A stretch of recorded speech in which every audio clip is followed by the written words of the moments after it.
स्वामीओ, सध्या सगळीकडं वारीचं वातावरण आहे. प्रत्येकाला वाटतं की आपण पंढरपूरची वारी करावी, पण सगळ्यांना जमतं असं नाही. अशीच एक आपली मैत्रीण आहे की जिला वारीला जायचंय पण तिला जमत नाहीये. तर तिने घरी फक्त बोलली ती की मला वारीला जायची इच्छा आहे, पण त्या क्षणी तिच्या घरी काय गोंधळ झाला ते तिचं मनोगत म्हणा किंवा कविता. खूप जणांनी हे व्हॉट्सअपवर ऐकलं पण असेल, पण एकदा परत नव्याने मी तुम्हाला ऐकवते. मी नुसतं घरात म्हटलं की मी पंढरीच्या वारीला जाणार. पांडुरंगा संग चार गुजगोष्टी करणार. दुःखाचं वाळवंट माझं इंद्रायदीत भिजवणार. सुखाच्या रिंगणात भान हरपून फिरणार. तर केवढा कांगावा घरातल्या विठोबाने केला. मुलांचं काय, माझा डबा कोण देणार. आईशी बोललीस काय जबाबदारीची जाणीव. नुसता माझ्या नावानं मुक्त घोष केला कारण मी नुसतं घरात म्हटलं की मी पंढरीच्या वारीला जाणार. सासूबाईंनी तर मौनच धरलं. टाळं चिपळ्यांच्या आवाजानं अख्खं घर दुमदुमलं. का तर मी नुसतं म्हटलं की मी पंढरीच्या वारीला जाणार.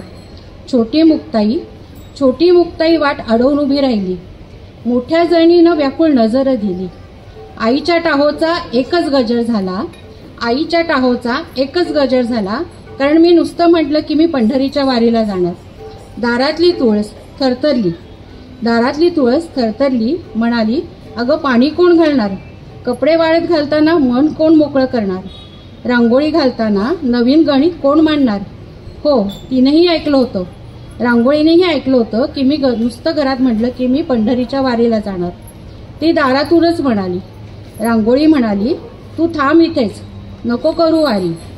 अगं हीच तुझी पंढरी, भरला संसार घरी.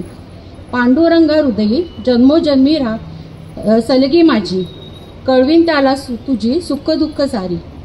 अगं विठुराया, उभ्या जगाची माऊली, तुझ्या रूपानं त्याची घरी वावर ते सावली. तू नुसतं आज म्हणालीस की तू पंढरीच्या वारीला जाणार.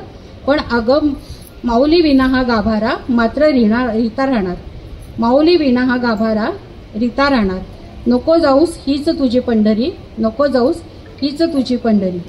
अशा माझ्या या सगळ्या सख्यांना पंढरपूरला जायची इच्छा होती, पण त्यांना काही जाता आले नाही. त्यांच्यासाठी आपल्या सद्गुरूंनी पंढरपूरलाच इथे आणले आहे. कसे ते आता तुम्ही सगळे बघा. स्वामी.